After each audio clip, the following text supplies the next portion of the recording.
আমরা কোথায় যাচ্ছি ইভান ভাইয়া? কাজী অফিস। গম্ভীর আওয়াজে ইভানের সোজা সাপটা উত্তরে গোল গোল চোখে তার দিকে তাকালো ঈশা। কাঠফাটা তপ্ত গরমে ঘেমে নিয়ে একাকার অবস্থা, শরীর জ্বলসে যাওয়ার উপক্রম। এই অবস্থায় এমন মজা করা কি আদৌ সাজে? বিরক্ত হয়ে মুখ ফিরিয়ে নিল ঈশা। ইভান পাঞ্জাবির ডান হাতটা গোটাতে ব্যস্ত। ঈশা সেদিকে এক নজর ফিরতে চোখ আটকে গেল। মিনিট 10 বার ক্রাশ খাওয়ার মতো চেহারা তার। শুভ্র রঙের পাঞ্জাবিটা ঘামে পিঠের দিকে লেপ্টে আছে, ভিজে একাকার অবস্থা। বাম হাতাটা গুটিয়ে সেটা দিয়ে কপালে জমে থাকা ঘাম মুছে নিল। ঘামের সাথে লেপ্টে থাকা চুলগুলো এদিক সেদিক সরে এলোমেলো হয়ে গেল। গোড়মাক্ত চেহারাটাও কি অদ্ভুত আকর্ষণীয়। এ মামা যাবা? ইভান হাত উঁচিয়ে রিক্সা ডাকতেই ঈশার ঘোর কেটে গেল। খুব শান্তভাবে পাশে ঘাড় ঘুরিয়ে বাকিদের উদ্দেশ্য করে বলল, আমরা যাচ্ছি, তোরা আয়। বলে রিক্সায় উঠে বসে গেল। ঈশা ঘোর থেকে বের হলো। ইভানের উপর থেকে চোখ সরাতে তখনও ব্যর্থ। এবার তার দিকে তাকিয়ে ব্রু কুঁচকে ফেলল। মুহূর্তেই নিজেকে স্বাভাবিক করে নিয়ে ঈশার চোখের দিকে তাকিয়ে শান্ত কণ্ঠে বলল, দাঁড়িয়ে থেকে এভাবে না দেখে কাছে এসে বস। কাছে থেকে দেখ, মন বলে দেখতে পারবি। কেউ ডিস্টার্ব করবে না, কেউ কিছু বলবে না। আমি মোটেই বিরক্ত হব না, প্রমিস। তার কথা কানে আসতে চোখ নামিয়ে নিল। পাশ থেকে ঈশানের চাপা হাসির আওয়াজ কানে আসলো। সেদিকে একবার শক্ত চোখে তাকালো। সে দমে গেল বলে মনে হলো না। মুখে হাত চেপে হাসতে লাগলো। ঈশার দেরি করলো না, লজ্জা নিয়ে রিক্সায় উঠে বসলো। ইভান পাঞ্জাবের হাতে ঘাম মুছে সামনে তাকিয়ে বলল, মামা কাজী অফিস চলো।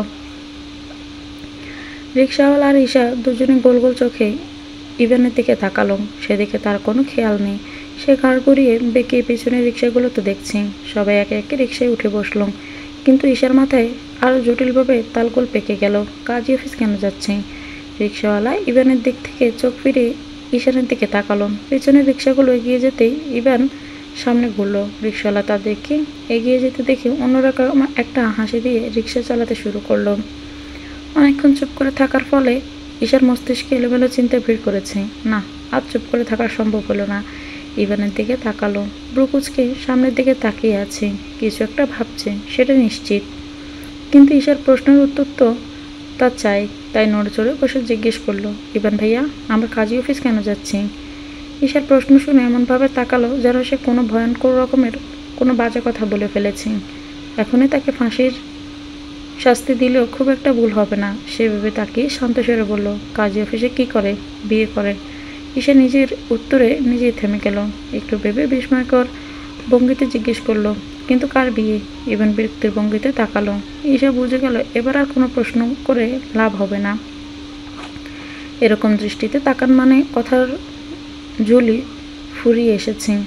সারাদিন ঘ্যান ঘ্যান করলেও কোনো কথা বেরোবে না, তবে গালে থাপ্পড় করতে পারে। তাই আর কথা বাড়ালো না, চুপচাপ বসে ভাবতে লাগলো। মস্তিষ্ক নিজের গতি মতো বিভিন্ন অশনি সংকেত দিতে লাগলো, সবকটি ঘাবড়ে যাবার মতো। কিন্তু আসলে কি ঘাবড়াবার মতো কোনো কারণ আছে? ঈশার জানা নেই, তবে বিশ্বাসও করতে পারছে না। খুব টেনশন হচ্ছে তার। এতক্ষণ গরমে সে দমে যায়নি, কিন্তু টেনশনে ঘেমে নিয়ে একাকার অবস্থা। শাড়ির আঁচল তুলে কপালে মুখে জমে থাকা ঘাম মুছে ফেলল। তার কাজিন সম্প্রদায়ের উপরে বিশ্বাস করা বিপদের থেকে কম কিছু না। তারা যে কোনো মুহূর্তে যে কোনো অসম্ভব ঘটনাকে সম্ভব করতে পারে। ইভানের ফোন উচ্চ শব্দে বেজে উঠল। শব্দে ঈশার ঘোর কেটে গেল। হাতে ধরে ছিল সে ফোনটা, তাই একবার সেদিকে তাকিয়ে ধরে ফেলল।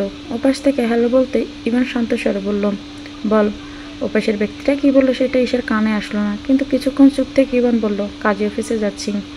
আবার একটু হেসে বলল, বউ নিয়ে তোকে ভাবতে হবে না। যেখানে স্বয়ং আমি আছি সেখানে বউকে নিয়ে এত ভাবার কিছু নেই। ঈশা বড় বড় চোখে তাকালো ইভানের দিকে। কে বউ? শুকনো ঢুক গিলল। ইভান আবার শব্দ করে হাসলো। হাসি থামিয়ে বলল, এত কথা এখনই বলতে পারবো না। এত কৌতূহল থাকলে কাজী অফিসে চলে আয়। বিয়েটা নিজে চোখেই দেখবি, না হলে আবার পরে বলবি বন্ধু হয়ে তোরা কিছুই জানলি না। আফসোস করার সুযোগ দিতে চাইছি না, চলে আয়। আমি অর্ধেক রাস্তায় পৌঁছাবার আগেই চলে আয়, না হলে কিন্তু বিয়েটা দেখা হবে না। বরের আবার ধৈর্য কম জানিস তো, বলে হেসে উঠল। ফোনটা কেটে দিয়েও হাসছে সে। হাসি মুখে ঈশার দিকে তাকালো। ব্রুকোজকে ঠোঁট কামড়ে ভালো করে দেখে নিল। অবাক চোখে তাকিয়ে মৃদু হেসে বলল, তুই শাড়ি পরেছিস? ঈশা চোখ নামিয়ে নিল। ইভান আবার বিস্ময়ের ভঙ্গিতে বলল, নীল শাড়ি কেন? অন্য রং ছিল না? ঈশা কী বলবে বুঝতে পারল না। চোখ নামিয়ে মিনমিনে কণ্ঠে বলল, কার বিয়ে ইভান ভাইয়া? ইভান ঈশার দিকে ব্রুকোজকে তাকিয়ে থাকলো। অনেকক্ষণ দেখে নিয়ে চোখ ফিরিয়ে নিল, বলল আমার। ঈশার বুকের ভেতর মোচড় দিয়ে উঠল। ইভানের দিকে তাকালো। সে সামনে তাকিয়ে আছে, ঠোঁটের হাসিটা এখন বেশ স্পষ্ট। হঠাৎ করে অতি প্রিয় রিক্সা ভ্রমণটা বিরক্তিকর হয়ে উঠল। বাতাসটা কেমন গরমে তেতে উঠেছে। নিঃশ্বাস নিতে ভীষণ রকমের কষ্ট হচ্ছে।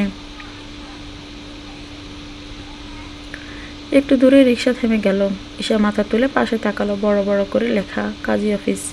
রিক্সা থেকে নেমে এক পাশে দাঁড়ালো সে। ইভান ভাড়া মিটিয়ে এসে তার পাশে দাঁড়ালো। বাকি কাজিনরাও এসে একে একে তাদের পাশে দাঁড়ালো। ঈশা কারো দিকে তাকাচ্ছে না, মাথা নিচু করে দাঁড়িয়ে আছে। কেমন আছো ঈশা? কিঞ্চিত পরিচিত গলা শুনে ঈশা মাথা তুলে তাকালো। ইভানের বন্ধু সায়ান। সে অনেকবার এই ছেলেটাকে তাদের বাসায় আসতে দেখেছে। জোর করে হেসে বলল, ভালো আছি ভাইয়া, আপনি কেমন আছেন? ভালো আছি। ঈশান এগিয়ে এসে সবাইকে উদ্দেশ্য করে বলল, এখন ভিতরে চল, সব রেডি। ঈশা আবার মাথা তুলল, চারিদিকে ভালো করে তাকালো। সবাই তার কাজিন, শুধু ইভানের কয়েকজন বন্ধু এসেছে। ঈশা খুব শান্ত স্বরে বলল, বউ কোথায়? ঈশান এমন বোকা বোকা প্রশ্ন শুনে সায়ান তার দিকে ব্রু কুচকে তাকালো, কিন্তু বাকি সবার চেহারায় বেশ স্বাভাবিকতা। এবার নরম কণ্ঠে বলল, আসলে ওকে কিছু বলা হয়নি এখনো, কিছুক্ষণ পরে সবটা তো দেখতেই পাবে। ঈশা আবারও চোখ নামিয়ে নিল। পরিবেশটা বিষাক্ত লাগছে। এখানে আর থাকতে ইচ্ছে করছে না তার। সবাই একে একে কাজী অফিসের ভিতরে ঢুকলো। ঈশা ভিতরে ঢুকে একপাশে দেয়াল ঘেঁষে দাঁড়ালো। সবাই বিভিন্ন খোশ গল্পে মত্ত। চাপা গল্পে মাঝে মাঝে খিলখিল করে হেসে উঠছে সবাই। ঈশার মুখে কালো মেঘের ছায়া। সে এক হাতে শাড়ির আঁচলটা পেঁচাচ্ছে, আবার খুলছে। একটু পরে ইভেন বাইরে থেকে এসে সবার উদ্দেশ্যে বলল, তাহলে বিয়েটা শেষ করা যাক। ঈশা সেদিকেই তাকালো। একটা সুন্দরী মেয়ে তার পাশে দাঁড়িয়ে, মিষ্টি হাসি মুখে। মেয়েটা বেশ সুন্দর, কিন্তু এই মুহূর্তে ঈশার তাকে খুব বিরক্ত লাগছে। একবার ইভানের দিকে তাকালো। ইভান হাসি মুখে নিয়ে মেয়েটার সাথে কথা বলছে। ঈশা চোখ নামিয়ে নিল আবার। ইভান চোখ দিয়ে ইশারা করতে সবাই এগিয়ে গেল। ইলু আর সায়ান কাজী সাহেবের সামনে বসতেই ঈশা বিস্ময়কর দৃষ্টিতে তাকালো সেদিকে। ওরা দুজন কেন বসেছে ওখানে? ঈশার মাথায় কিছুই ঢুকছে না। এগিয়ে গেল বিষয়টা বুঝতে। কাজী সাহেব বিয়ে পড়াতে শুরু করলেন। ঈশার কপালে ভাঁজ পড়ল। সব কিছু তার মাথার উপর দিয়ে গেল। কি হচ্ছে, কেন হচ্ছে, কিছুই বুঝতে পারছে না। ইলুর সাথে সায়ানের বিয়ে কেন? আর শুধু তারাই কেন? বড়রা কেউ নেই? এভাবে কাজী অফিসে এসে বিয়ে করার মানে কি? নানান প্রশ্নের মাঝে ঈশার মস্তিষ্ক ভনভন করছে। ইভান ঈশার সামনে দাঁড়িয়েছিল। পেছনে ঘুরতেই ঈশাকে তাদের দিকে ব্রু কুচকে তাকিয়ে থাকতে দেখে বলল, এতক্ষণের টেনশনটা কি একটু কমলো? ঈশার একটু সামনে এসে দাঁতে দাঁত চেপে ফিসফিসিয়ে বলল, আমাকে এসে বাকি বললে কি হতো? আর তুমি মিথ্যা বললে কেন? ইভান ব্রু কুচকে বলল, কি মিথ্যা বললাম? ওই যে তোমার বিয়ে। এখানে তো পুরো ঘটনাটাই অন্যরকম। ইভান বাঁকা এসে পুরোটাই ঈশার দিকে ঘুরে দাঁড়ালো। দেয়ালে ঠেস দিয়ে দাঁড়িয়ে হাত গুজে গম্ভীর কণ্ঠ বলল, চাইলেই বিয়েটা আমার হতে পারত, কিন্তু বলেই একটা দীর্ঘশ্বাস ফেলল। চেয়ে ফেল, তোমাকে তো কেউ আটকে রাখিনি। কাজী অফিস পর্যন্ত তো চলে এসেছ, তাহলে বিয়েটাও করে ফেলো। ঈশা ঝাঁঝালো কণ্ঠ বলল। ইভান হেসে বলল, সে কি চায়? সে চাইলেই আমি রাজি। আমি একা চাইলে তো আর সব হয় না। ইভানের কথা শুনে ঈশা বোকার মতো জিজ্ঞেস করলো, সেটা কি? তোমার গার্লফ্রেন্ড? ইভান নাসূচক মাথা নাড়ালো। ধীর স্থির কণ্ঠে বলল, আমার সব অস্তিত্ব, নিঃশ্বাস, যাকে এক কথায় বলে জীবন, আমার জান পাখি। ঈশান সন্দিহান চোখে তাকালো। অসহায় কণ্ঠে বলল, আগে তো কখনো শুনিনি এমন কথা। কে তোমার সেই পাখি? ইভান মুচকি হেসে বলল, আগে তো কখনো এভাবে সামনে আসেনি, তাই বলার প্রয়োজনও হয়নি, কিন্তু আজ এই মুহূর্তে বিশেষ মানুষটাকে বলতে ইচ্ছে করছে অনেক কিছু। মনে জমিয়ে রাখা সেসব কথা যা বলা হয়নি বলে ফেলো। তোমাকে তো কেউ নিষেধ করেনি। ঈশা চোখ নামিয়ে ভরাক্রান্ত কণ্ঠে বলতেই ইভান হেসে ফেলল। কিছু একটা বলতে যাবে, তার আগে বিয়ে পড়া শেষ হলো। সবাই মনোজাত করতে হাত তুলল। ঈশা মাথায় কাপড় টেনে হাত তুলে দোয়া করছে। ইভান হাত তুলে আছে ঠিকই, কিন্তু তার সমস্ত ধ্যান এখন ঈশার দিকে। অদ্ভুত দৃষ্টিতে তাকিয়ে আছে সে। নীল শাড়িতে মেয়েটাকে অদ্ভুত লাগছে। কাজে অফিসের সব পর্ব শেষ করে বের হয়ে এলো সবাই। ঈশা সবার উপরে রাগ করেছে, তাকে আগে থেকে কিছুই জানানো হয়নি তাই। কিছুক্ষণ কথাবার্তা শেষ করে আবার সবাই রিকশায় উঠলো। এবার গন্তব্য রেস্টুরেন্ট। সায়ানা স্ট্রিট দিবে। ঈশা রিকশায় উঠে কোমরা মুখে বসে আছে। অভিমানী কিশোরী মন হুটহাট কখন তীব্র অভিমান করে বসে তার কোনো সময় নেই। ইভান সামনে তাকিয়ে বলল, ওরা দুজন দুজনকে অনেক দিন থেকেই ভালোবাসে।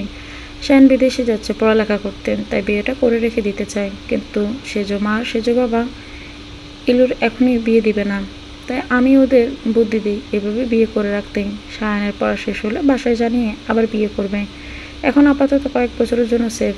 ঈশার দিকে তাকিয়ে মুচকি হেসে বলল, ভালোবাসার মানুষকে কে হারাতে চায়? ভালোবাসার মানুষের হারানোর কথাটা মাথায় আসলে ন্যায় অন্যায় বোধটা থাকে না। তখন সেই মানুষটাকে নিজের কাছে ধরে রাখাটাই মুখ্য হয়ে ওঠে। আর সেই মানুষটাও মনে যদি একই রকম অনুভূতি থাকে তাহলে তো কথাই নেই। সারা দুনিয়ার সাথে যুদ্ধ করে হলেও তাকে নিজের কাছে আগলে রাখতে চেষ্টা করে শেষ নিঃশ্বাস পর্যন্ত। ঈশা আবার শান্ত হলো, অভিমানী কণ্ঠে বলল, আগে বলা যেত না? আগে বললে কি কি তোর মধ্যে এ ভয়টা দেখতে পেতাম? ইভেনের কথার মাঝে বুঝতে না পেরে ঈশা আবারও বোকার মতো প্রশ্ন করলো, কোন ভয়? বিশেষ কাউকে হারানোর ভয়, আকাশসম ভালোবাসা থেকে বঞ্চিত হওয়ার ভয়, পাশে বসে থাকা মানুষের কাছ থেকে সময়ে অসময়ে অপ্রত্যাশিত কিছু প্রাপ্তির অপ্রাপ্ত থাকার ভয়।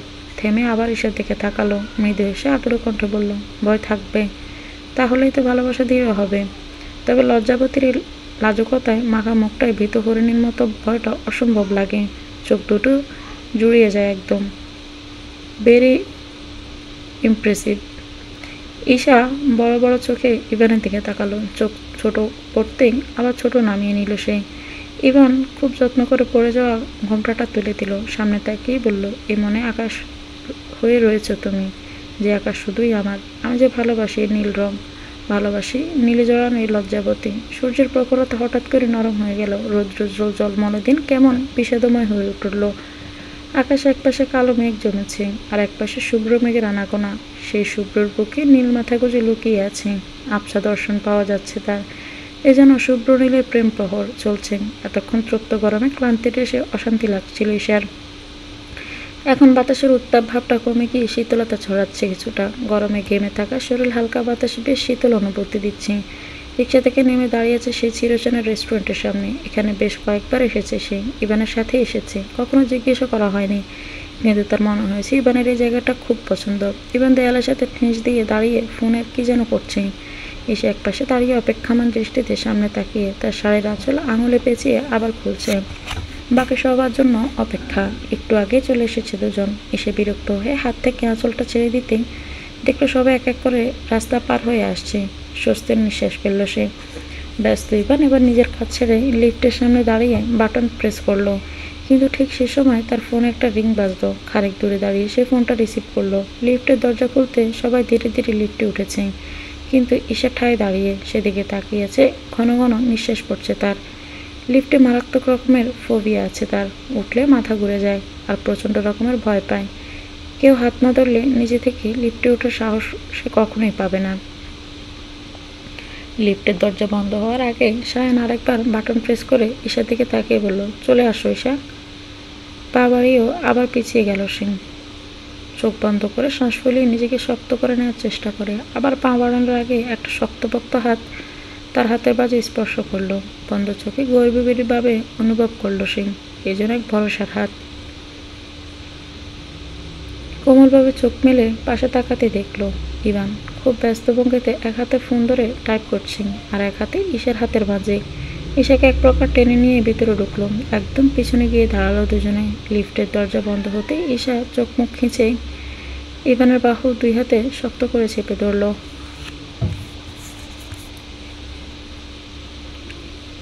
এবার মুচকি হেসে ফোন থেকে চোখ সরিয়ে ঈশাকে দেখছেন, চোখ মুখ খিঁচে ভীত হরিণীর মতো তাকে আঁকড়ে ধরে আছেন।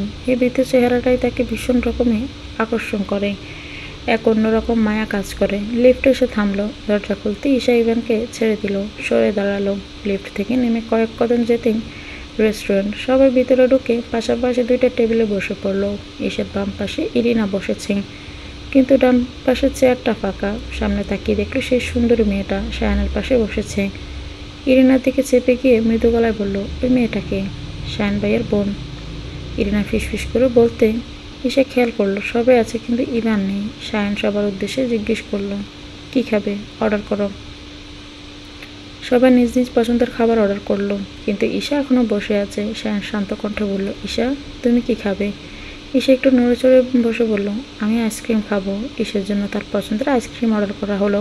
কিন্তু ভাগ্য খারাপ হলে যা হয় আর কি, খাওয়া কপালে না থাকলে চাইলে কি আর পাওয়া যায়। আইসক্রিমের চামচটা মুখে তুলতে কেউ একজন পাশ থেকে হাত ধরে ফেলল। ঈশা মুখ হাঁ করে তার হাতের আইসক্রিমের দিকে তাকিয়ে আছে, বাকি সবার দৃষ্টি সেই মানুষটার দিকে স্থির। ইভান মাথা ঝুঁকিয়ে ঈশার হাতে তারা চামচটা নিজের মুখে ঢুকিয়ে নিল, তারপর হাত থেকে চামচটা নিয়ে পাশের চেয়ারে টেনে বসে পড়ল। আইসক্রিমের বাটিটা নিজের সামনে নিয়ে খেতে শুরু করে দিল।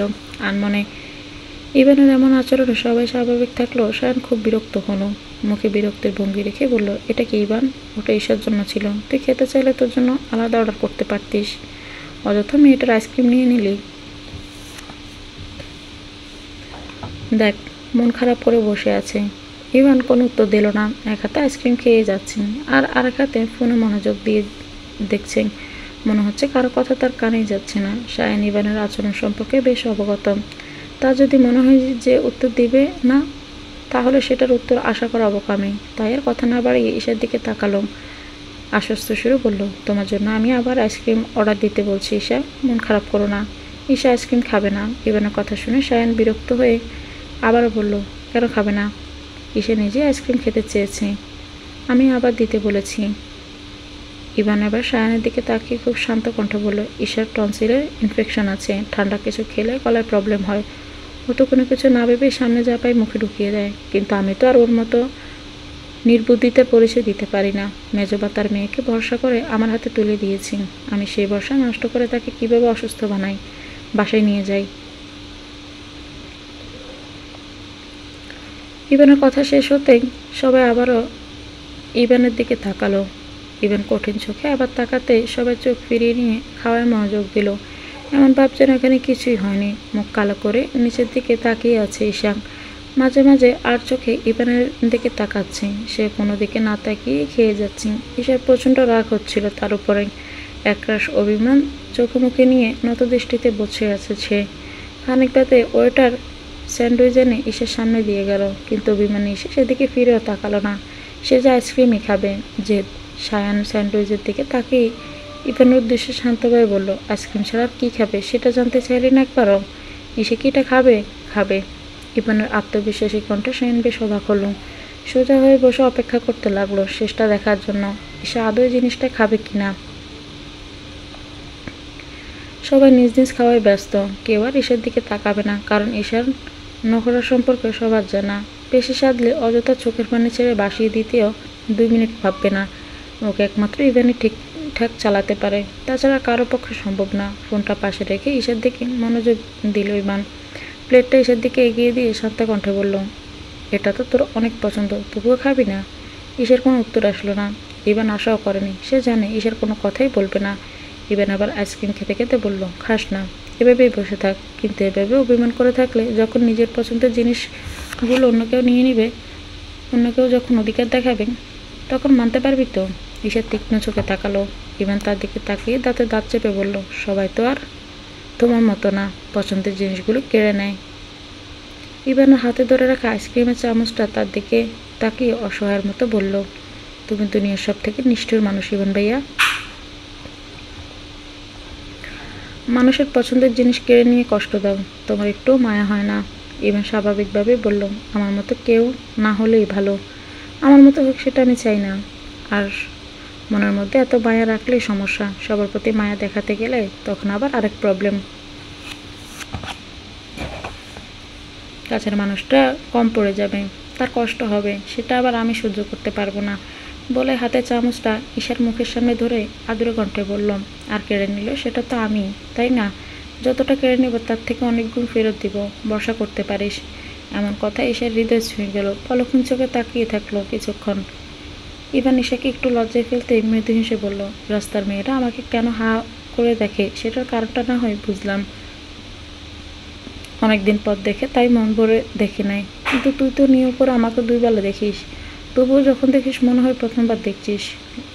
লজ্জার চেয়ে রাগটাই বেশি প্রাধান্য পেল। মুখে রক্তিম আবা নিয়ে অভিমানী কন্যা নাক ফুলিয়ে বসে থাকলো। এখন সে কিছুতেই খাবে না, আর সবার সামনে ভেবে বলার কোনো মানেই হয় না। বারবার এই একটা বিষয়ে লজ্জায় ফেলতে সবসময় প্রস্তুত থাকি ইভান। ঈশাও কেমন নির্লজ্জ, এভাবে তাকানোর কোনো প্রয়োজন আছে কি? ঠিকই তো বলেছে, নিয়ম করে তাদের প্রায় দুবেলা দেখা হয়, আবার বাসায় যখন ছোটোখাটো আড্ডা হয় তখন তো কথাই নেই। ঈশার ভাবনার মাঝে ইভান আবার তার মুখের সামনে আইসক্রিমটা ধরল। ঈশা মুখ ফিরিয়ে নিতেই ইভান বলল, আদর করে দিচ্ছি, নিবি না আদর? ঈশা আবারও অপ্রস্তুত হয়ে গেল। কী ভেবে মুখে নিয়ে নিল বুঝতে পারছে ইভান তাকিয়ে আছে। তারও একবার ইচ্ছে করছে ইভানের দিকে তাকাতে, কিন্তু আবার যদি সেরকম কিছু বলে সেটা ভেবে আর তাকালো না। চোখ ফিরিয়ে আবার ফোনটা হাতে নিয়ে আবার সেটা রেখে দুই হাতে নিজের চুল ঠিক করতে করতে সামনে তাকালো ইভান। সায়ানের দৃষ্টিভঙ্গি দেখে আটকে গেল। সায়ান ঠোঁটে বাঁকা হাসি নিয়ে ইভানের দিকে তাকিয়ে আছে। ইভান তার দিকে ব্রু কুচকে তাকাতেই ব্রু নাচিয়ে ইশারা করলো। ইভান প্রথমে একটু বিরক্ত হলেও পরে বুঝলো এতক্ষণ সবাই নিজের মতো ব্যস্ত থাকলেও সায়ান তাদের নিয়ে ব্যস্ত ছিল। ইভান চোখ নামিয়ে হালকা হাসলো। সায়ান নিজের হাসিটা প্রশস্ত করে নিয়ে খাবারের দিকে মন দিল। ইভানের মৃদু হাসি যেন তার সব প্রশ্নের উত্তর দিয়ে দিয়েছে। বদলের বেলার আকাশটা নানান রঙের ছেয়ে গেছে। মাথার উপরে কোথাও সাদা, কোথাও নীল, আবার সেই দূর দিগন্তে লালচে আভা, সাথে লাল সূর্যটা হেলে পড়েছে দিগন্তের শেষ প্রান্তে। ছোট ছোট গাছের পেছনে নিজেকে বিলীন করার উদ্দেশ্য। রিক্সা থামতে ঈশা হুক চুকিয়ে নেমে গেল। মনটা খারাপ হয়ে গেল তার। সৌন্দর্য মুহূর্তগুলো কেন এত তাড়াতাড়ি শেষ হয়ে যায়। মঞ্জু সৌন্দর্যের কাঙাল। সবাই রিক্সা থেকে নেমে এক জায়গায় দাঁড়িয়ে গেল। পরপর 4 ভাইয়ের 4টা বাড়ি দাঁড়িয়ে আছে, সবগুলো একই ডিজাইনের বানানো। আগে সবাই একসাথে একই বাড়িতে থাকতুম, কিন্তু পরিবার বড় হয়ে যাওয়া সে বাড়ি ছোট হয়ে যায়, তাই আলাদা করে নিজেদের বাড়ি করো সবাই। প্রথম বাড়িটা ঈশাদের, তার বাবা মেজ, পরেরটা ইভানদের, তার বাবা সবার থেকে বড়। বাকি দুটো বাড়ি পরপর সেজো আর ছোটর, কিন্তু একসাথে থাকার ফলে একান্নবর্তী পরিবারের রেশটা তাদের মধ্যে থেকেই গেছে। আলাদা বাড়িতে থাকলেও সারাদিন একবার হলেও একসাথ হয় তারা। বড়রা ছোটরা আড্ডা খুনসুটিতে মেতে ওঠে নিজেদের মতো। মনে হয় না যে তারা আলাদা পরিবার। সবাই বিদায় নিয়ে নিজেদের বাড়ির দিকে চলে গেল। ইভান শুধু দাঁড়িয়ে থাকলো। সেই ঈশাকে বাসায় দিয়ে তারপর যাবে। সিঁড়ি বেয়ে দুজন দোতলায় উঠল। কলিং বেল চাপতেই ঈশার মা দরজা খুলে ইভানকে দেখে একগাল হেসে বলল, তোরা এসেছিস? ইভান ব্যস্ত ভঙ্গিতে বলল, এ নাও, তোমার মেয়েকে দিয়ে গেলাম। আমার আর দায়ভার নাই। ঈশার মা বুক কুচকে বললে, দিয়ে গেলাম কি রে? ভিতরে আয় না মেজমা, একটু কাজ আছে, বাসায় যাব। ঈশার মা কথা বললেন না, বলেও লাভ নেই। ইভান এখন কোনোভাবেই শুনবে না, তাই তিনি ভিতরে চলে গেলেন। ইভান যাওয়ার উদ্দেশ্যে সিঁড়ির দিকে পা বাড়াতেই ঈশা নিচু গলায় ডাকলো, ইভান ভাইয়া। ইভান গা গড়িয়ে তাকালো। এসে একটু হেসে বলল, অনেক ধন্যবাদ। বিষয়টাতে ইভান একটু আশ্চর্য হলেও নিজেকে সামলে নিয়ে পুরোটা ঘুরে দাঁড়িয়ে শান্ত কণ্ঠে বলল, বিশেষ কিছু উপহার পেলে ধন্যবাদ হিসেবেও বিশেষ কিছু জিনিস দিতে হয় যে। কি বিশেষ জিনিস? কৌতূহলী কণ্ঠে এসে প্রশ্ন করতেই ইভান হেসে ফেলল। ঠোঁটা হাসি রেখে বলল, আজ না, বিশেষ জিনিসটা বিশেষ কোনো মুহূর্তের জন্য তোলা থাকলো। তখন বিশেষ মানুষের কাছ থেকে বিশেষভাবে বিশেষ দিনে নিয়ে নিব। বিশেষ বিশেষ এত বিশেষের মাঝে ঈশার গোছানো চিন্তাধারা এলোমেলো হয়ে গেল। তার বোকা বোকা চাহনি মানে বুঝতে পেরে এবার শব্দ করে হেসে সিঁড়ি বেয়ে নেমে গেল। ঈশা দরজায় হেলানি দিয়ে দাঁড়িয়ে মুগ্ধ চোখে দেখছেন। হঠাৎ সজাগ মস্তিষ্ক অচেতন মনকে প্রশ্ন করে বসল, এ কি তাহলে জীবনে সেই বিশেষ মানুষ?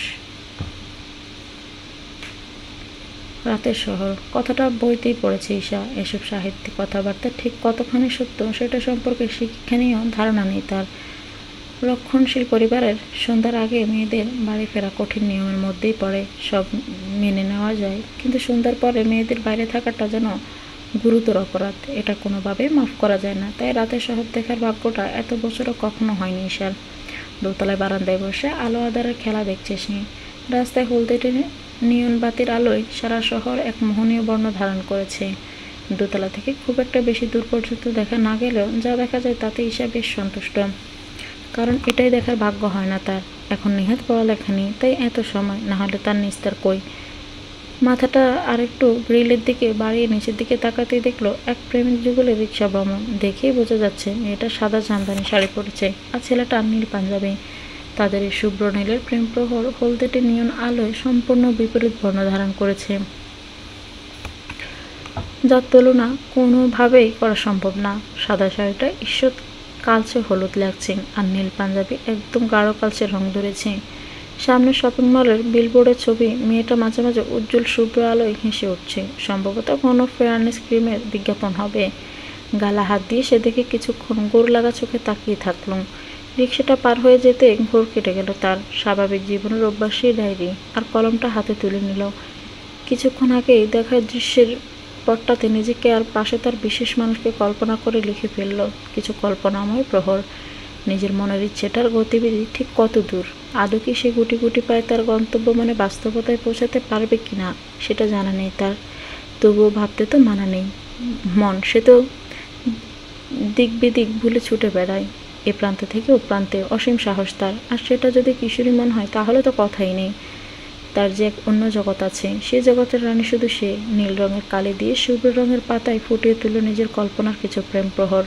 এই যে শুনছ, এ ঘনায়মান রাতের অন্ধকার রূপের অপার সৌন্দর্য দেখে যেখানে মন ভালো হওয়ার কথা ছিল সেখানে আমি আজ বড্ড উদাসীন। কারণটা আমার অজানা, কিন্তু জানো কোথাও একটা সুপ্ত আশা জমে আছে, যেখানে বেহায়ামন চিৎকার করে বলছে তুমি আসবে। আর এই রাতের শহরের মোহনীয় সৌন্দর্য, শরীরে হলদেটে আলোর ছোঁয়া, মাথার উপরের আকাশ, হাজার তারার পয়সা সাজিয়ে আমার জন্য অপেক্ষা করবে, আমাকে ডাকবে। আর আমি কোন দিকে না তাকিয়ে ছুটে চলে যাব।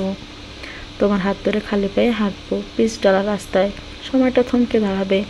প্রেমিক যুগলের পাগলামো দেখে সময় নিজের গতি বলে মুগ্ধতায় ভরে উঠবে। আর সেই সুযোগও অনন্তকাল চলবে তোমার আমার এই প্রেম প্রহর। এতে তোমার মায়াজালে আবদ্ধ এক কিশোরী। এখানে এভাবে বসে কাকে দেখছিস? পাশের বারান্দা থেকে ভারী গলায় আওয়াজ পেয়ে চমকে উঠল ঈশা। হাত থেকে ডায়েরি কলম দুটাই মেঝেতে পড়ে গেল। চোখ তুলে পাশের বারান্দায় তাকালো। ইভান ব্রুকুচকে তার দিকেই তাকিয়ে আছে। মাত্র গোসল করেছে মনে হয়। ভেজা চুলগুলো খুব যত্ন করে গুছিয়ে রাখা। চিরুনি না করলেও হাত দিয়ে চুল গুছিয়ে রাখতে ইভান বেশ পটু। আর মনে হয় তার চুলগুলো এ হাত দিয়েই গোছানোটা উপভোগ করেন। অবশ্যই ঈশাও কম উপভোগ করে না। দেখা শেষ হলে আমার উত্তরটা দিয়ে ধন্য করুন ম্যাডাম। আবার ইভানের কথায় এবার ঘুর কাটলো ঈশার। একটু ঝাঁঝালো কণ্ঠে বলল, তোমার সবসময় কেন মনে হয় আমি কাউকে দেখি? ইভান তোয়ালাটা মেলে দিল, দেয়ালে হেলান দিয়ে মেঝেতে বসে পড়লো। সামনে তাকিয়ে বলল, না দেখলে বারান্দায় বসার কোনো কারণ আছে? কাউকে না কাউকে তো অবশ্যই দেখিস। অবশ্য কথা শেষ করতে দিল না ঈশা, মাঝে থামিয়ে দিয়ে বলল, তুমিও কি কাউকে দেখো? ইভান বিস্ময় নিয়ে ঘুরে তাকালো ঈশার দেখি। কিছুক্ষণ শান্ত চাহনিতে তাকিয়ে থেকে বলল, দেখি তো। এত দেখি তবুও মন ভরে না, দেখতে ইচ্ছে হয় বারবার। এক এক সময় এক এক রূপ তার, ভীষণ মায়া তার মাঝে। ওই এক সমুদ্র সম্মোহীন দৃষ্টির গভীরে হারিয়ে যায় আমি। বলেই থামলো। ঈশা এতক্ষণ নিষ্পলক তাকিয়ে ইভানের কথা শুনছিল। থেমে যেতে আবেগী কণ্ঠে জিজ্ঞেস করলো, কাকে দেখেন তো এইভাবে? ইভানের কপালে ভাঁজ পড়ে গেল। ভালোবাসায় ভরা চোখ দুটো হঠাৎ করে অভিমানী হয়ে উঠল। তীব্র অভিমান আর এক বুক জ্বালার বহিঃপ্রকাশ ঘটাতে সামনে তাকিয়ে চোখ দিয়ে ইশারা করল। ঈশা চোখের ইশারা অনুসরণ করে সামনে তাকিয়ে দেখতে পেল ঠিক রাস্তার ওপাশে বারান্দাওয়ালা ঘরের মেয়েটা জানালার পাশে বসে মনের সুখে নীল পলিশ পড়ছেন। সেদিকে সরু চোখে তাকিয়ে অস্পষ্ট স্বরে উচ্চারণ করলো, সোনিয়া আপু। ইভান কঠিন দৃষ্টিতে তাকালো। ঈশা সেই মেয়েটার দিকেই তাকিয়ে আছেন। ইভানের দৃষ্টি মানে হয়তো ঈশা দেখলেও বুঝতে পারত না। কঠিন দৃষ্টি হুট করে অসহায় হয়ে উঠল। কিছু বলতে গিয়েও থেমে গেল। দেয়ালে মাথা টেকিয়ে শান্ত স্বরে বলল, ঈশা। ঈশা ঘুরে তাকালো। ইভানকে সামনে তাকাতে দেখে দৌড়ে নিল। সে সোনিয়ার দিকে তাকিয়ে আছেন, তাই কোনো কথা বলল না। ইভান সবটা বুঝে না বোঝার ভান করে বলল, ঘরে যা, শুয়ে পড়। ঈশা বিরক্তি করলো না, উঠে চলে গেল ঘরে। ইভান সামনে তাকিয়ে আছে। পাশের বারান্দার দরজা লাগানোর আওয়াজ বুক ছিঁড়ে একটা দীর্ঘশ্বাস বেরিয়ে এলো, কিন্তু চোখ ফেরালো না। ইচ্ছে করছে না কিছুতেই। সামনের দিকে তাকিয়ে থাকলেও মন যে অন্য জায়গায় আটকে আছে। আকাশের ঝলমলে তারাগুলোর দিকে কিছুক্ষণ তাকিয়ে থাকলো, তারপর উঠে চলে গেল একদম নিচে। একাকিত্ব কাটাতে কিছুক্ষণ একা একা রাস্তায় হাঁটলে খারাপ লাগবে না। বাসা থেকে বের হয়ে একা একা সোজা রাস্তা ধরে হাঁটছে সে। ঈশা এতক্ষণ নিজের সব কাজ গুছিয়ে নিয়ে জানালার পাশে এসে চেয়ার টেনে বসে পড়ল। তারও মনটা বেশ খারাপ। জানালা দিয়ে নিচে তাকাতে চোখ পড়লে ইভানের দিকে। বাসার সামনে দাঁড়িয়ে ফোনে মনোযোগ দিয়ে কি যেন দেখছে। অন্ধকারাচ্ছন্ন পরিবেশে ফোনের আলোটা ইভানের মুখে পড়ছে সরাসরি। কি সুন্দর লাগছে দেখতে। ইভান সামনের দিকে চোখ তুলে তাকালো। সে জানালায় বসে থাকা মেয়েটির দিকে চোখ পড়ল। মেয়েটি ইভানকে দেখে মিষ্টি হাসি দিয়ে হাত উঁচিয়ে ইশারা করলো। ইভান বেশ বিরক্ত হয়ে চোখ ফিরিয়ে বাসার ভিতরে চলে গেল। সবটা দেখে ঈশা নিজের অজান্তেই হেসে ফেলল। জানালা বন্ধ করে ঘুমাতে গেল। পাইপ নিয়ে আনমনা নিজেদের ছাদে বাগানে পানি দিচ্ছে ইরিনা। সূর্যের তেজটা বেশি, বেলা গড়িয়ে দুপুর হয়ে যাচ্ছে। ঈশা পেছনে গিয়ে দাঁড়ালো, মৃদুস্বরে বলল, আপু। ইরিনা চমকে ফিরে তাকালো, কঠিন দৃষ্টিতে তাকিয়ে বুকে থুতু দিয়ে বলল, আস্তে ডাকতে পারিস না? এত জোরে চিল্লাস কেন? হায় আল্লাহ, এ মেয়ে শ্বশুর বাড়ি গিয়ে কীভাবে সংসার করবে? ঈশা বিস্মিত দৃষ্টিতে তাকালো, অবাক হয়ে বলল, আমি আবার কখন জোরে কথা বললাম? ইরিনা পানি দিতে দিতে স্বাভাবিক ভঙ্গিতে বলল, কি বলবি বল? কাল ঈশান ভাইয়ের জন্মদিন। ইরিনা হাত থেকে পাইপ পড়ে গেল। লাফ দিয়ে ঘুরে দাঁড়িয়ে ঈশার কাঁধে হাত দিয়ে বলল, একদম ভুলে গেছিলাম রে, ভালো কথা মনে করেছিস। আজ রাতে অন্তত একটা সারপ্রাইজ পার্টি অ্যারেঞ্জ করা দরকার। ইভান ভাইয়াকে বলতে হবে এখন, চল তাড়াতাড়ি। ইরিনা পা বাড়াতে পিছন থেকে গম্ভীর আওয়াজ আসলো, কোথায় যাচ্ছিস? তখন ইরিনার ডাক আসলো নিচ থেকে। ঈশা পেছন করে স্বাভাবিকভাবে উত্তর দিল, তোমার কাছে। ইভান কিছুক্ষণ তাকিয়ে থাকলো। ইরিনা নিচে চলে গেল। ইভান ধীর পায়ে এগিয়ে যেতে যেতে কঠিনভাবে বলল, বেলা শেষে আমার কাছেই তোকে আসতে হবে। এটাই তো জীবনে বড় সত্য। ঈশা ইভানের চোখের দিকে দৃষ্টি স্থির করলো। দুজনের দৃষ্টি দুজনের চোখেই।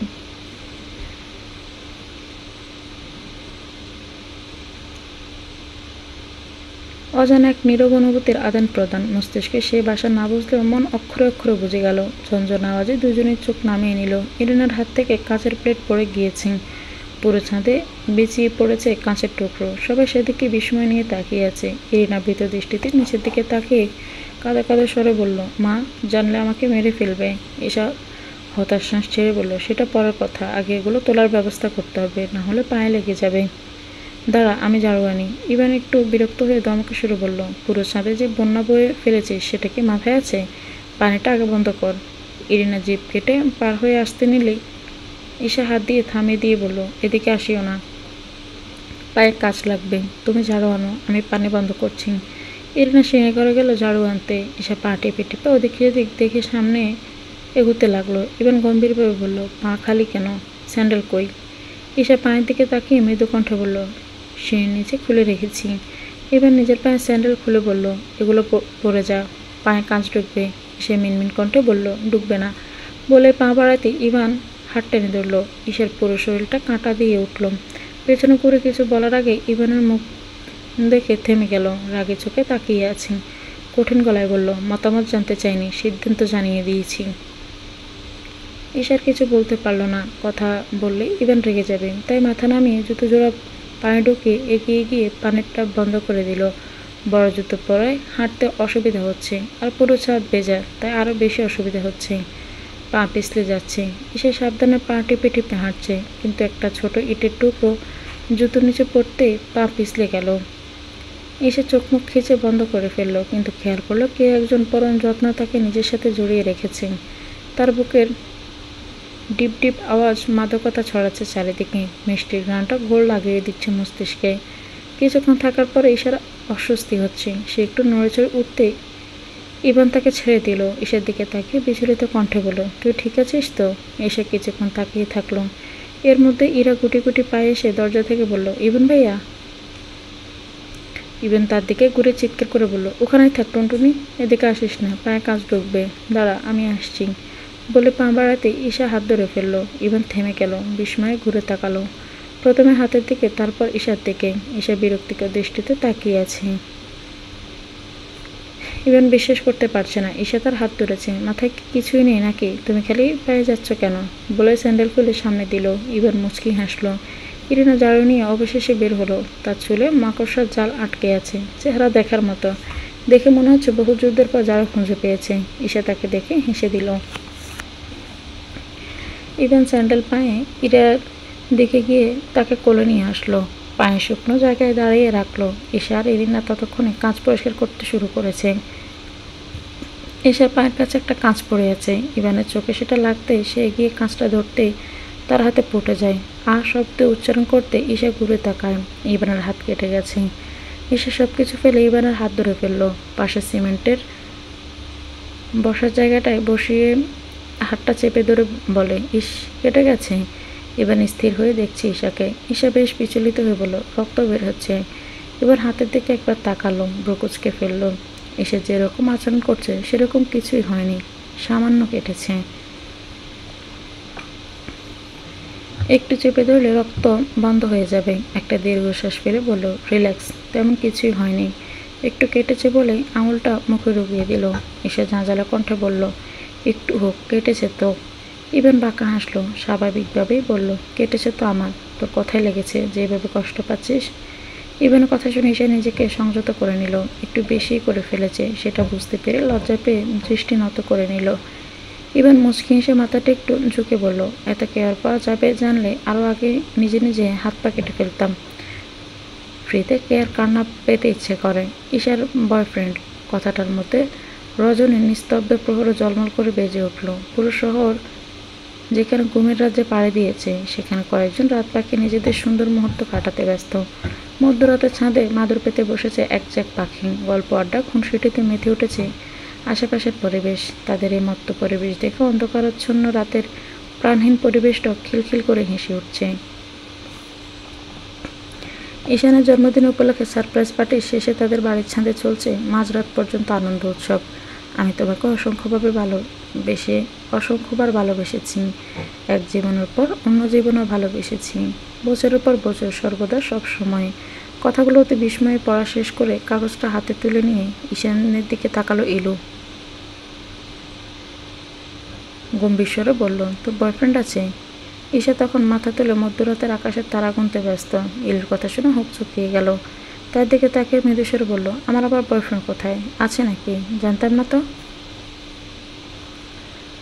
ইলুর হাতের কাগজটা উঁচু করে ধরে সন্ধিহান দৃষ্টিতে তাকিয়ে বলল, তাহলে এটা কি? তোর পড়ার টেবিল থেকে আবিষ্কৃত এই আবেগময় লেখাটা নিশ্চয়ই আমার না। আর এরকমভাবে প্রেম করার মতো কেউ এখানে উপস্থিত নেই। আর এটাও বলতে পারবি না যে তুই লিখেছিস, কারণ তোর হ্যান্ডরাইটিং আমি চিনি। ঈশা অপ্রস্তুত হয়ে গেল বেশ। সবাই অবাক দৃষ্টিতে তাকিয়ে আছে তার দিকে। সবার দিকে একবার চোখ চালিয়ে কাগজটা নিতে হাত বাড়ালো। তার আগে ঈশান ছিনিয়ে নিল সেটা। মনোযোগ দিয়ে দেখছে সে, খুঁটিয়ে খুঁটিয়ে দেখতে চেষ্টা করছে কার লেখা। অনেকক্ষণ পর্যবেক্ষণের পর কিছুই বুঝতে না পেরে হার মেনে দমে গেল। হতাশ হয়ে ঈশার দিকে তাকিয়ে বলল, আমি তো বিশ্বাস করতে পারছি না, এসব কি ঈশা? ঈশা নড়ে চড়ে বসলো, একটু ঝাঁঝালো কণ্ঠ বলল, কি যাতা বলছো, এটা আমার না। ইরিনা মাথা একটু এগিয়ে এনে বলল, আচ্ছা মানলাম তোর না, আর তুই জানিসও না তোকে কে দিয়েছে। কিন্তু কেউ তো একজন তোকে দিয়েছে, সে ব্যক্তিটাকে আমি কিভাবে বলবো কে? আমি তো কিছুই জানি না। আর ইলু আপু যে এটা আমার টেবিলে পেয়েছে আমি সেটাও জানতাম না। তোমাদের মতো আমিও এখনই জানলাম। সবার সন্দেহের দৃষ্টি পর্যবেক্ষণ করে ঈশা বুঝতে পারলো তার এই যুক্তি কারো কাছে গ্রহণযোগ্য হয়নি। অসহায় কণ্ঠে আবার বলল, বিশ্বাস করো আমি এসবের কিছুই জানি না। ঈশার দিক থেকে চোখ ফিরে সবাই আবার কাগজটার দিকে মনোযোগ দিল। তিন পতন নীরবতার মাঝে ইফতি হঠাৎ চেঁচিয়ে বলল, আরে আমি যতদূর জানি এটা ইভান ভাইয়ার লিখেছে, কারণ হ্যান্ডরাইটিং একদম মিলে যাচ্ছে, এটা ইভান ভাইয়ারই লেখা। হোয়াট? সবাই একসাথে চেঁচিয়ে উঠল। সব মাথা এক জায়গায় জমা হলো। কথাটা সবার কাছে কেমন অবিশ্বাস্য। আবার পরিবেশ থমথমে হয়ে উঠল। সবার থেকে বেশি অবাক হয়েছে ঈশা। ইফতির কথা অনুযায়ী যদি সত্যি সত্যি এটি ইভানের লেখা হয়ে থাকে তাহলে তার কী ধরনের রিয়াকশন দেওয়া উচিত সেটা ভেবে অকল ধরে হাবুডুবু খেতে লাগলো ঈশা।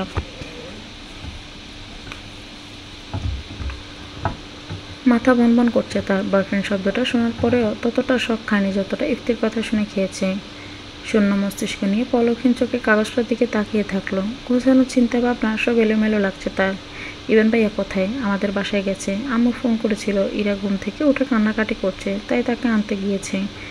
ইরিনার প্রশ্ন উত্তরে আনমনের কথাগুলো বলে থামলো ঈশা। ইরা তাড়াতাড়ি ঘুমিয়ে পড়েছিল। হঠাৎ ঘুম ভেঙে যেতে উঠে দেখে ঈশা বাসায় নেই। তখন কান্নাকাটি করে। ঈশার মা তাকে থামাতে না পেরে ইভানকে ফোন দেয় তাদের কাছে নিয়ে যেতে, আর তাকে নিতে যায় ঈশানদের বাড়িতে। ইফতি এবার অবাকের রেস্ট টেনে বলল, ঈশা আপুর বয়ফ্রেন্ড না হলে তাহলে ইবার ভাইয়া কি তার গার্লফ্রেন্ডের জন্য লিখেছে? সবাই ইফতির দিকে তাকালো। আবার নিস্তব্ধ হয়ে গেল চারপাশ। এবারের বিষয়টা আরও অসম্ভব। এই জীবনে ইভানের গার্লফ্রেন্ড আছে সেটা যে কেউ মানতে নারাজ। ঈশা মোটামুটি আহত হলো। অতি বিস্ময়ের মাঝে এখন প্রচণ্ড মন খারাপ হানা দিল। বিষয়টা মানা এত সহজ না। আবার সোনিয়ার বিষয়টাও মাথায় ঢুকে গেল। সব মিলে কেমন জানি তালগোল পাকিয়ে যাচ্ছে। ভাবনা মাঝে সিঁড়িতে পায়ের আওয়াজ পেয়ে সবাই বুঝে গেল ইভান আসছে। সেদিকে সব দৃষ্টি স্থির করলো। ইভান ইরাকে কোলে নিয়ে এসে মাদুরের উপর বসে পড়ল। কারো দিকে তাকালো না। ইরার হাতে থাকা চকলেটটা খুলে হাতে ধরিয়ে দিল। ইরা চকলেটটা নিয়ে দুই হাতে ইভানের গলা জড়িয়ে ধরে গালে একটা চুমু দিল। ইভান ইরার দিকে তাকিয়ে বলল, একটা চকলেটের জন্য এত ভালোবাসা? মেয়ে মানুষ এতটুকুতেই এমন গলে যায়, ধারণা ছিল না। আমি তো ভেবেছি আমার বউকে প্রতিদিন রাতে একটা করে চকলেট দেব, না জানি কত আদর করবে। ইভানের কথা শেষ হতে চারিদিকে হাসির রোল পড়ে গেল। কথা শেষ করে ঈশানের দিকে তাকালো ইভান, কিন্তু ঈশার কঠিন দৃষ্টি দেখে বুক উচকে নিল। হাজার প্রশ্ন সেই দৃষ্টিতে। ইভান বুঝতে না পেরে পেছনে ঘুরে তাকালো। সবাই ততক্ষণে হাসি থামিয়ে ইভানের দিকে তাকিয়ে আছেন। ইভান বুকুচকে বলল, কি হয়েছে? এভাবে কেন দেখছিস?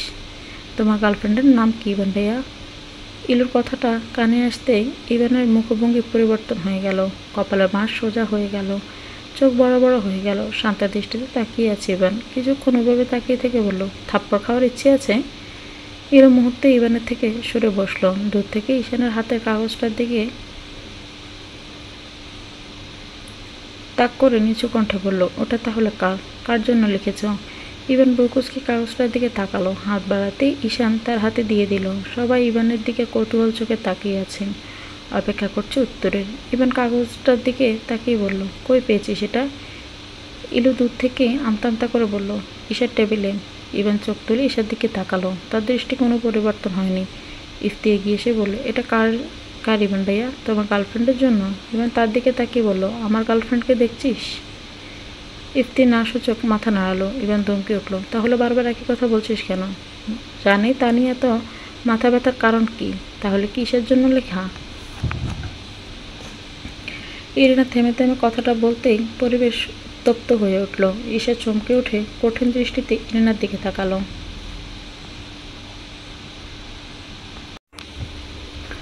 সবাই আবার ইভানের দিকে তাকিয়ে আছে। ইভান ব্রুকুচকে ঈশার দিকে তাকিয়ে বলল, তুই আমার অগোচরে ঘরে এসে এসব চুরি করিস? কি আজব অবস্থা! ব্যক্তিগত কোনো কিছুই সেফ না। এখন তো নিজেকে নিয়ে টেনশন হচ্ছে। রাতে ঘুমাবো আর সকালে উঠে দেখবো পাশের বাড়িতে কখন আমার ঘর থেকে আমাকে চুরি করে নিয়ে যাবে। হু হু করে সবাই হেসে উঠল। কিন্তু ঈশার মেজাজ চরম খারাপ হলো। কথাটা যে তাকে উদ্দেশ্য করে বলা সেটা বুঝতে পেরে তেতে উঠে বলল, সিরিয়াসলি? এখন এসব চুরি করার অপবাদে গাড়ায় নিতে হচ্ছে? এটা কোনো চুরি করার জিনিস? এটা শোনার পর আমার মনে হচ্ছে উপর থেকে মই নামুক আর আমি উপরে উঠে চলে যাই। সবাই আরেক দফা হেসে উঠতে ইভান বলল, এটা চুরি করার মতো জিনিস? অবাক হওয়ার কিছু নাই।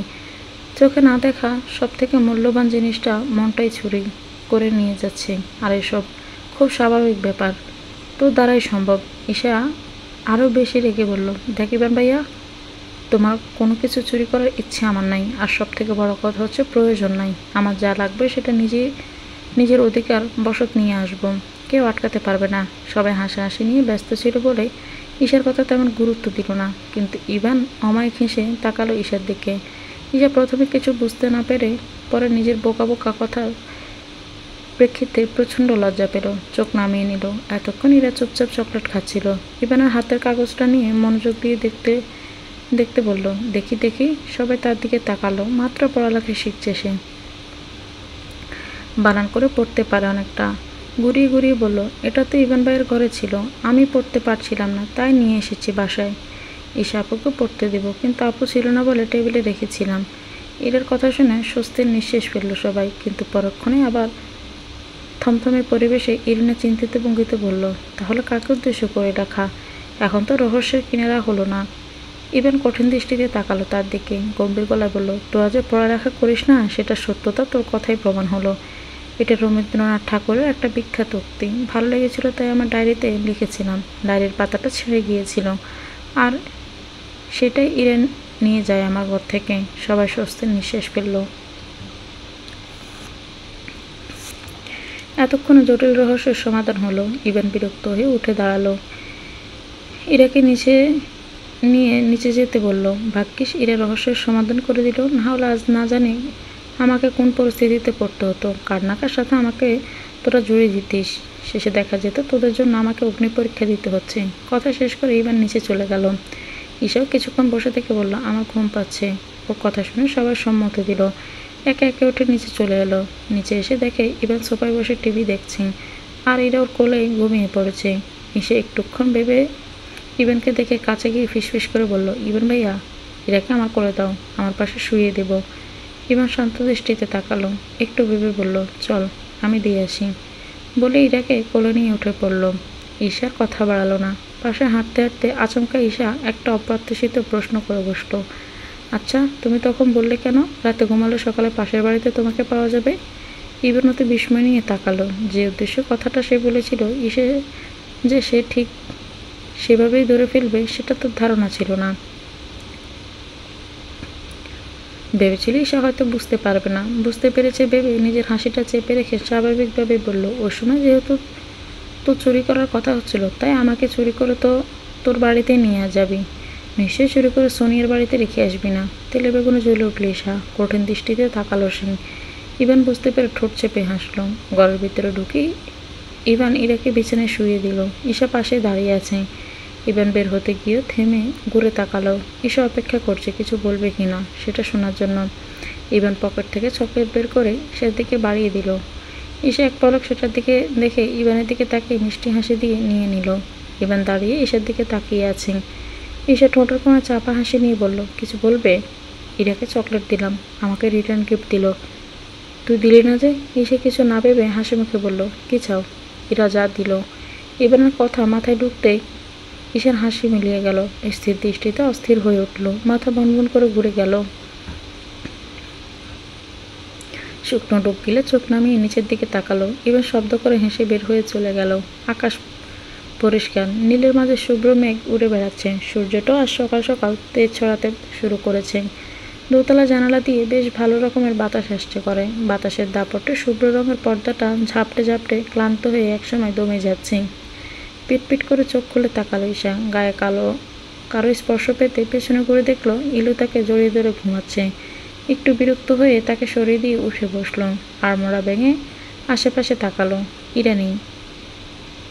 বাইরে তার কথা শোনা যাচ্ছে, অনেক আগে উঠে পড়েছে মনে হয়। চোখ বন্ধ করে বালিশে মাথাটা ঠেকাতেই বাইরে থেকে একটা মৃদু গলার আওয়াজ কানে আসতে মস্তিষ্ক সজাগ হয়ে গেল ঈশার। চট করে উঠে বসলো। মায়ের গলার আওয়াজ পেয়ে মুহূর্তে ঘুম ছুটে গেল তার। আজ ঈশানের জন্মদিন উপলক্ষে ঈশানদের বাড়িতেই সবাই, কিন্তু এত সকাল সকাল তার মা যে এসে পড়বে সেটা বুঝতে পারেনি। চোখ ডলে ভালো করে তাকাতে সামনের দেয়ালে চোখ পড়ল। দেয়াল ঘড়ির কাঁটা 11টা ছুঁই ছুঁই। আঁতকে উঠে জিভ কেটে ডুব গিলে ফেলল ঈশা। তার মা যদি কোনোভাবে জানতে পারে সে এখনও ঘুমাচ্ছে, তাহলে আজ সারাটা দিনই মাটি হয়ে যাবে তার। চেঁচামেচি করে বাড়ি মাথায় তুলে ফেলবে। তড়িঘড়ি করে বিছানা থেকে নামতে যেয়ে আরেক বিপদ বাঁধিয়ে ফেললো। না দেখে নিচে পা দিতেই নিচে শুয়ে থাকা ইরিনার উপর তার পা পড়ল। এক চিৎকার করে উঠে বসলো ইরিনা।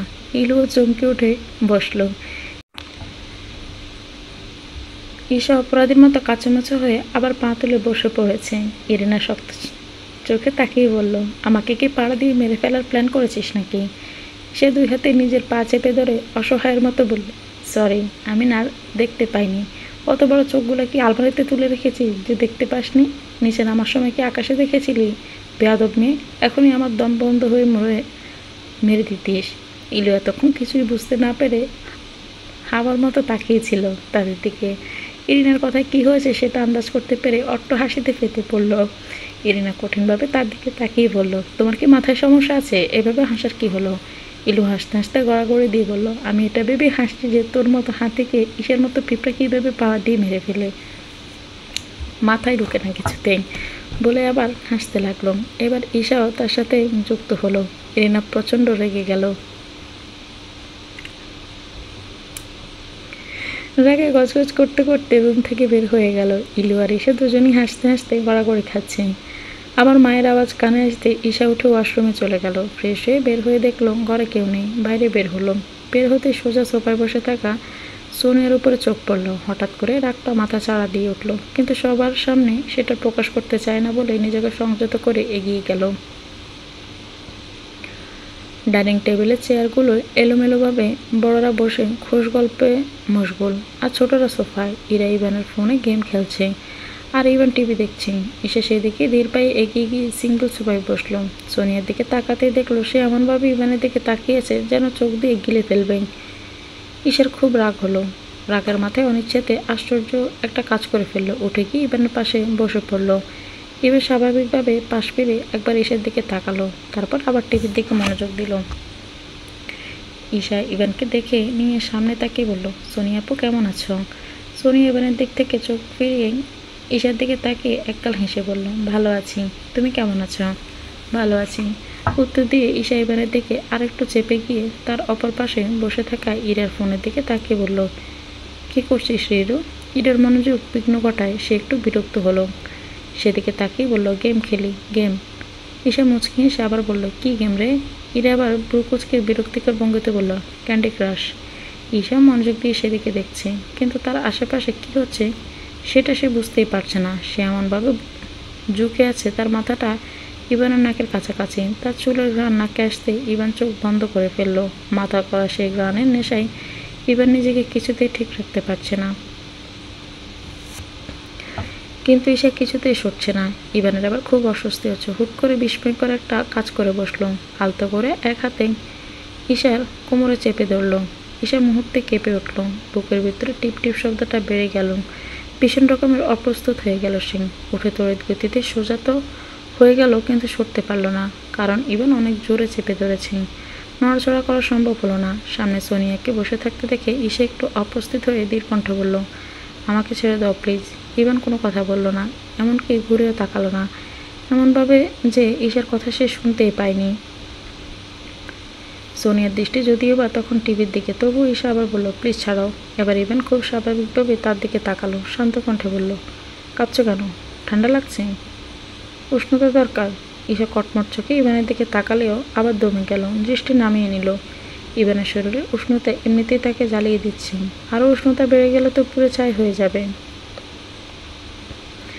ঈশার কপালে বিন্দু বিন্দু ঘাম জমে গেল। ইলুকে তাদের দিকে আসতে দেখে ইভান ছেড়ে দিল। ঈশা যেন স্বস্তি ফিরে পেল। মুহূর্তে দুই হাত চড়ে গিয়ে বসলো। ইলু এসে ইরার পাশে বসে তার গালে টেনে দিয়ে বলল, কি রিরু, গেম খেলছিস? ইরা বিরক্ত নিয়ে মাথা নাড়ালো। ইভান ঈশার দিকে তাকিয়ে একটু জোরেই বলল, কি রে ঈশা, তুই তোর গরমে ঘেমে একাকার অবস্থা, ওখানে বাতাস পাচ্ছিস না তো? কাছে এসে বস। ঈশা কোনো কথা না বলল না। ইলু ভালো করে ঈশার দিকে একবার তাকিয়ে দেখলো, তারপর বলল, আমি তো এতদিনে জানতাম আমাদের বাড়িটা এসব থেকে ঠান্ডা। ঈশা তো তাই বলতো, ওদের বাড়িতে গরম বলে মাঝে মাঝে দুপুর আমাদের বাড়িতে ঘুমোতে আসে। তাহলে আজ এভাবে ঘামছিস কেন? তোর শরীর খারাপ লাগছে না তো? তুই ঠিক আছিস ঈশা? ঈশান কথাটা বলতে বলতে সোনিয়ার পাশে বসলো। ঈশা নত দৃষ্টিতে ওনার এক পাশ দিয়ে কপালের ঘাম মুছে ফেলে বলল, আমি ঠিক আছি, এমনিতেই গরমটা আজ একটু বেশি মনে হচ্ছে। ইভান ঠোঁট চেপে হাসলো। ঈশান বলল, তুই ফ্যান থেকে দূরে বসেছিস তাই মনে হচ্ছে। ইভান ভাইয়ের কাছে বস, তাহলে গরম লাগবে না। ঈশা একবার ইভানের দিকে তাকালো। ইভান সামনে তাকিয়ে আছে, তার এসবে কোনো যায় আসে না। চেহারা অতিশয় স্বাভাবিক। ঈশা কিছুতেই সেখানে বসতে চায় না, কিন্তু সবার কথা ধরে বাধ্য হয়ে ইভানের কাছে এসে বসলো। ইলু উঠে যেতে যেতে বলল, তুই তো কিছু খাসনি ঈশা, খেয়ে নে। ঈশা নরম কণ্ঠে বলল, আমি শুধু চা খাবো আপু, এখন কিছু খেতে ইচ্ছা করছে না। ইলু চলে গেল। ঈশান সোনিয়ার সাথে গল্প ব্যস্ত হয়ে গেল। ঈশান আর সোনিয়া দুজন একসাথে পড়াশোনা করে, তাই তার জন্মদিন উপলক্ষে সোনি এসেছেন। ঈশা মাথা তুলে টিভির দিকে তাকালো। এবার ঈশার দিকে একটু ঝুঁকে ধীর কণ্ঠে বলল, সকাল থেকে কিছু খাসনি, শুধু চা খেলে হবে? ঈশা আর চোখে একবার ইভানের দিকে তাকিয়ে দৃষ্টি নামিয়ে নিল। মিনমিন করে বলল, এখন খেতে ইচ্ছে করছে না। ইচ্ছে অনিচ্ছে শুনতে চাইনি, আমার কথা শুনতে বলেছি। ঈশা বিরক্ত হয়ে বলল, বললাম তো এখন খাবো না। ইভান একটু গম্ভীর গলায় বলল, আমার কথা না শুনলে কিন্তু কীভাবে শোনাতে হয় সেটা আমি জানি। তার অযথা জেদ না করে চুপচাপ খেয়ে নেই। ঈশা কোনো কথা বলল না, বসেই থাকলো। ইভান ঈশার দিকে তাকিয়ে বলল, এক কথা বারবার বলাটা আমার পছন্দ না। তুই কি আমার ধৈর্যের পরীক্ষা নিচ্ছিস? নিস না, ভুল করবি। আমি বিগড়ে গেলে তোর কপালে শনি নেমে আসবে। ঈশা কোনো কথা না বলে উঠে গেল। রান্নাঘর থেকে খাবার নিয়ে এসে খেতে লাগলো টেবিলে বসে। বড়রা সবাই ঘরে চলে গেছে, সাংসারিক আলোচনায় মত্ত। ইলু চা নিয়ে এসে টেবিলে রেখে বলল, কে কে চা খাবেন? সবাই সম্মতি দিল। ইলু চায়ের কাপ নিয়ে সবার হাতে হাতে দিল। ইভান কাপ নিয়ে উঠে গিয়ে ঈশার সামনের চেয়ারটায় টেনে বসে পড়ল। হিরো ইভানের পিছে পিছে এসে তার কোলে বসে পড়ল। ঈশা একবার চোখ তুলে ইভানের দিকে তাকালো, শান্ত দৃষ্টিতে তার দিকে তাকিয়ে আছে, আবার চোখ নামিয়ে নিয়ে খেতে শুরু করলো। হঠাৎ করে ইভানের আদুরে কণ্ঠ কানে এলো, এত রাগ করে খাস না পাখি, গলায় আটকাবে। ঈশা চোখ তুলে ইভানের দিকে তাকালো। ইভান ইরার দিকে তাকিয়ে তার সাথে গেম খেলছে। তাদেরকে দেখে মনে হচ্ছে দুজন এখন দুনিয়ার সব থেকে গুরুত্বপূর্ণ কাজে ব্যস্ত। কি মনে করে ঈশা হেসে দিল। হঠাৎ মাথায় দুষ্ট বুদ্ধির উদয় হলো। ইচ্ছে করে খানিকটা কাশতে লাগলো। ইভান ভাবলো ঈশার গলায় খাবার আটকে গিয়েছে, পানি এগিয়ে দিল। বিচলিত হয়ে বললাম না গলায় আটকাবে, কথা কানা যায় না। ঈশা পানি একটু মুখে দিয়ে গ্লাসটা পাশে রেখে দিল। দুষ্টুমি করে বলল, আমাকে বলেছিলে? কই শুনলাম না তো। ইভান সবটা বুঝতে পেরে বাঁকা হেসে ইরাকে বলল, ইলু আপুর কাছ থেকে বিস্কিট নিয়ে আয় তো টুনটুনি। ইরা কোল থেকে নেমে এক দৌড় দিল। ইভান উঠে ঈশার পাশের চেয়ারটায় একটু টেনে কাছে নিয়ে এসে বসলো। প্লেট থেকে খাবার তুলে ঈশার মুখে দিয়ে বলল, এখন শুনতে পাবি নাকি আরও কাছে আসতে হবে? তুই চাইলে আমি আসতেই পারি, আমার কিন্তু কোনো সমস্যা নেই। আবার সত্যি সত্যি ঈশার গলায় খাবার আটকে গেল। এবার পানির গ্লাসটা এগিয়ে দিয়ে ঠোঁটা হাসি রেখে বলল, ততটুকুই চর্চা করা উচিত যতটা নিজের সহন ক্ষমতা।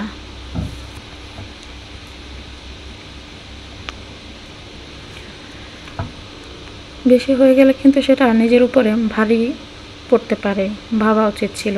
শুক্রবার মানেই ব্যস্ততম দিন, সবাই বাড়িতে থাকে আর অনেকটা সময় অবধি ঘুমায়।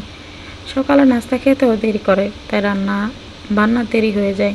আর এই দিন ইভানের মা একটু আয়োজন করে সবার পছন্দের রান্না করতে খুব ভালোবাসেন। একসাথে খেতেও। রান্নার হাতটা তার বরাবর খুব ভালো, এই কাজটা তিনি খুব ভালোবাসেন, বিদায় যত্ন সহকারে করেন। প্রতি বৃহস্পতিবার সন্ধ্যা থেকে ইউটিউব ঘেঁটে নতুন নতুন রেসিপি শিখে ফেলেন আর শুক্রবার সেগুলো রান্না করেন। আজও তার ব্যতিক্রম না। তিনি বহু মনোযোগ দিয়ে আজ বাপে ইলিশ রান্না করছেন। সকাল থেকে প্রস্তুতি চলছে তার।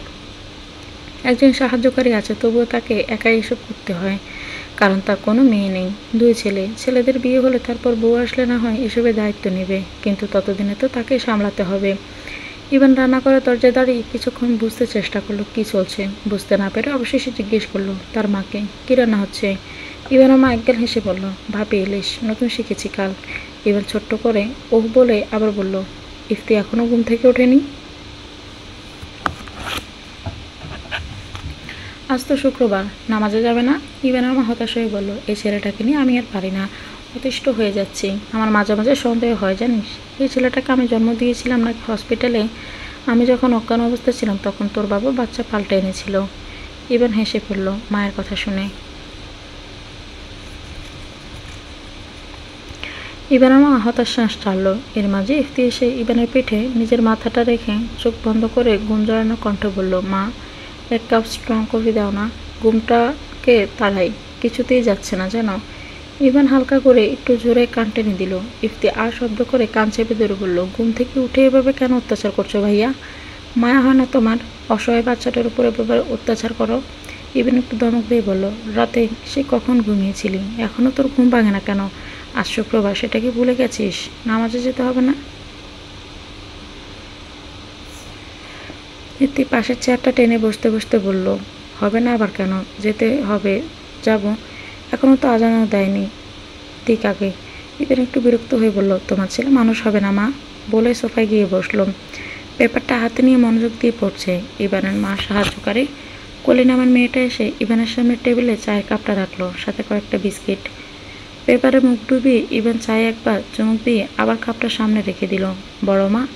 পেপার থেকে মুখটা তুলে ইভান দরজার দিকে তাকালো। হালকা রঙের একটা কামিজ পরেছে ঈশা, ওড়নাটা মাথায় আর্ধেক টেনে দেওয়া, সামনে ছোট চুলগুলো বের হয়ে বাতাসে উড়ে বেড়াচ্ছে, স্নিগ্ধ লাগছে দেখতে। ঈশা দরজায় দাঁড়িয়ে আছে। ইফতি ব্রু কুচকে বলল, কারণ অনুমতির অপেক্ষা করছে ঈশা আপু। ঈশা ভেতরে ঢুকে হাতের বাটিটা ইফতির সামনে রেখে বলল, অনুমতির অপেক্ষা করছিলাম না, অনুমতি ছাড়াই আমি এই বাড়িতে আসতে পারি যখন তখন, আর আমাকে কেউ আটকাতে পারবে না। ইফতি দাঁত বের করে বলল, ও তাহলে ওখানে দাঁড়িয়ে দেখছিলে বুঝি? তো কাকে দেখছিলে? তোমার ওখান থেকে থেমে আবার বলল, বুঝেছি, ভাইয়াকে দেখছিলে। ঈশা থতমত খেয়ে দাঁড়িয়ে থাকলো। ইভান পেপারে মুখ ডুবিয়ে হাসলো। ইভানের মা রান্নাঘর থেকে বের হয়ে এসে বাটিটা দেখে বলল, এটাতে কী রে? মিষ্টি বড় মা, আমি বানিয়েছি তাই নিয়ে আসলাম। ইভানের মা হেসে মাথায় হাত দিয়ে বলল, তুই বস, আমি রান্না শেষ করে আসি। ঈশা মাথা দুলিয়ে ইফতির সামনে থেকে একটা বিস্কিট নিয়ে মুখে দিল। ইভানের মা রান্না করে গেল। ঈশা ইভানের দিকে তাকালো। সে পেপার নিয়ে ব্যস্ত। ধীর পায়ে সেদিকে গিয়ে তার পাশে বসে পড়ল। ইভান পেপারের দিকে তাকিয়ে চায়ের কাপে চুমুক দিয়ে সেটা আবার সামনে রেখে দিল। ঈশা আর চোখে একবার ইভানের দিকে তাকালো, তারপর হুট করে চায়ের কাপটা তুলে নিল।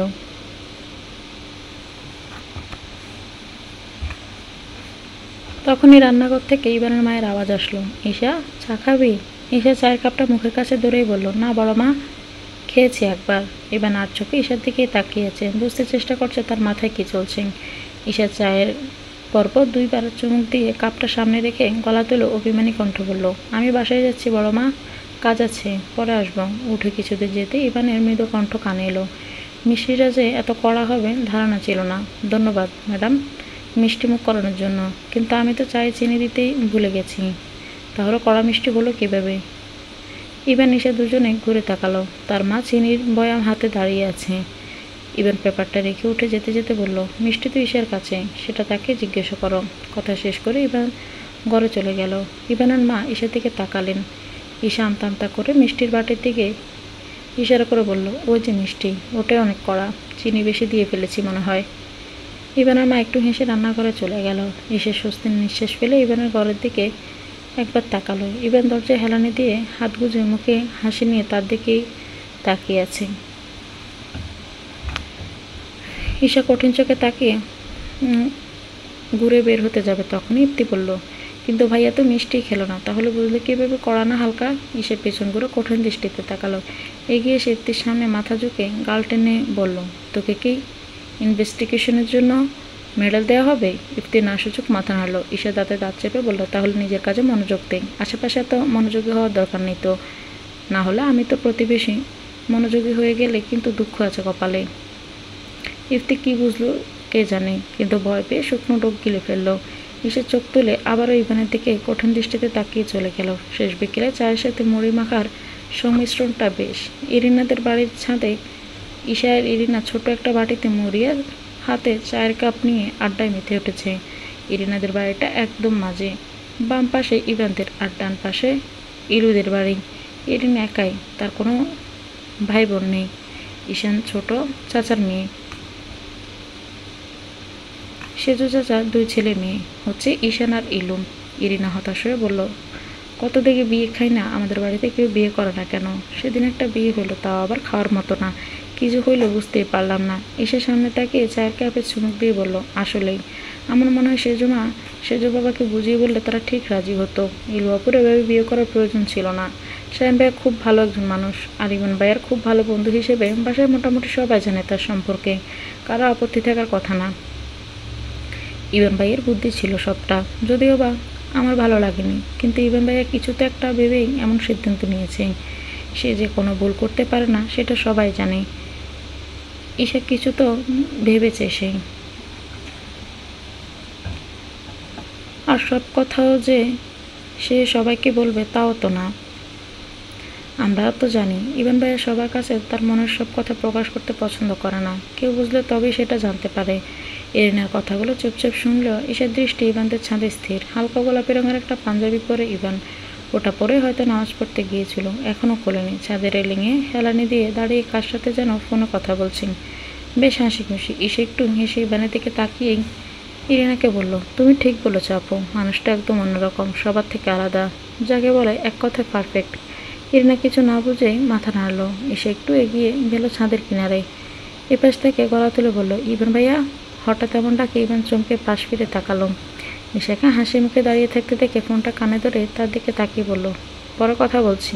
ফোনটা রেখে ঈশার দিকে বুড় নাচিয়ে বলল, কি চাই? ঈশা মুচকি হেসে হাতে চায়ের কাপটা দেখিয়ে বলল, চা খাবে? ইভান বুক কুচকে নিল। কিছুক্ষণ পর স্বাভাবিকভাবেই বলল, খেয়েছি, এখন খাবো না। আমি বানাই, তবুও খাবে না? ইভান এবার এগিয়ে আসলো, রেলিংয়ে দুই হাত রেখে বলল, আমার জন্য এত কষ্ট আপনাকে করতে হবে না ম্যাডাম, আমার ইচ্ছে করলে বাইরে গিয়ে খেয়ে আসবো, এমনিতেও আমি এখন বাইরেই যাব। তা তো যাবেই, আমি কি তোমাকে আটকে রাখবো নাকি? শুধু এক কাপ চা খাওয়াতে চেয়েছি, খুব বেশি কিছু না তো। ইভান বেশ অবাক হলো তার কথা শুনে। ঈশা পিছনে ঘুরে ইরিনাকে উদ্দেশ্য করে বলল, ইরিনা আপু, আমি নিচে যাচ্ছি চা বানাতে, তুমি কি আরও এক কাপ খাবে? কিন্তু ইভান ভাইয়া তো খাবে না।